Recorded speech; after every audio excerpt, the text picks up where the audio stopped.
heard the term business case before, but what does it mean and why is it so important?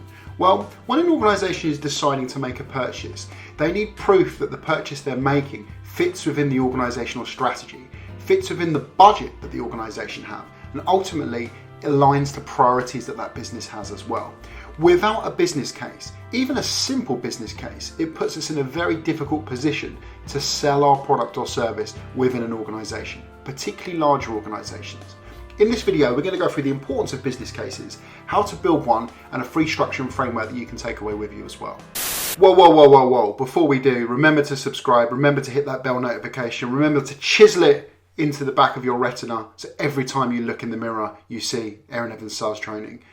That's ridiculous. That's absolutely ridiculous. So voila, this is what a simple business case should look like. It's broken down into 4 very simple columns. Your objective is to fill these columns out with the prospect.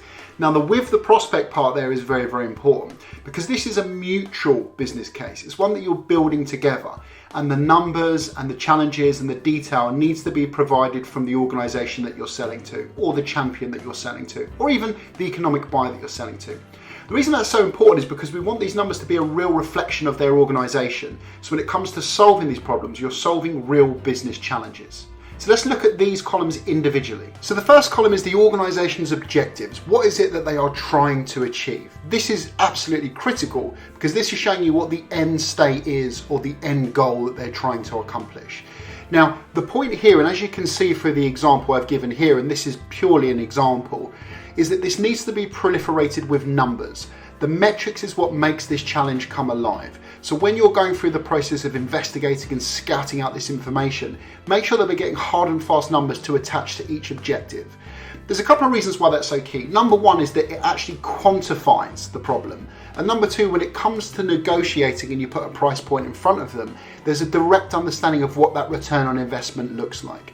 Now, if you're dealing with someone and they can't articulate what the objectives are, that's often a really good sign that you're probably dealing with the wrong person. Column 2 is the organisation's challenges. What's stopping them from achieving this goal? Now, this is really important because this is where we start positioning our product to overcome those challenges and ultimately help them achieve those overarching objectives. So it's really important in here that you're getting first-hand anecdotes of the challenges that these organisations are having. This might be from their current products that they're using, this might be access to information, this could be a whole plethora of things. But without this here, we're not showing them that ultimately there's a goal and they're not achieving it because of this diagnosis that we've gone through with the individual, with the buying committees. Then we have our solution, more specifically, your solution. What do you have that can solve this problem? So this is about articulating your product and what it does. This part's really important because this gives you an opportunity to talk about how you mitigate these challenges, how you enable these goals, the features that you have that allow them to overcome those challenges, the features that you have that enable those opportunities. And ultimately, this is where you start selling your product.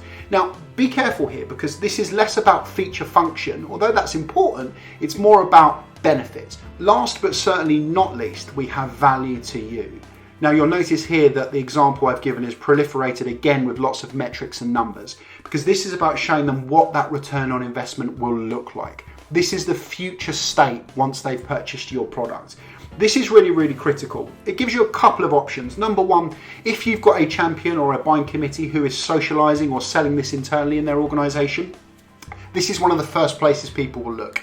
A CFO will look there straight away, procurement departments will look there straight away, senior decision makers and economic buyers will look there straight away because they're wanting to see what they actually get from your product.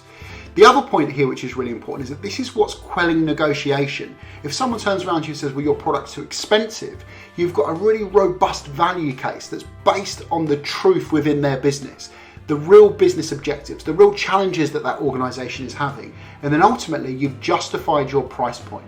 And this is really key. So there you have it. Business cases are really important. There's a couple of reasons why. Number one, it's that one pager that gets used within a business that allows them to see the value that your product or service brings to their organisation, the problems that it solves, the challenges that it helps overcomes, and more importantly, what that return on investment looks like. Now, this needs to be embedded into your sales process at the right point. You need to actually get this in there before, as an example, you start selling to other areas of the business or getting them to take this to the economic buyer or final decision maker. If you'd like a copy of this simple business case slide, just pop a comment below with your name and I'll get it over to you. As always, guys, happy selling.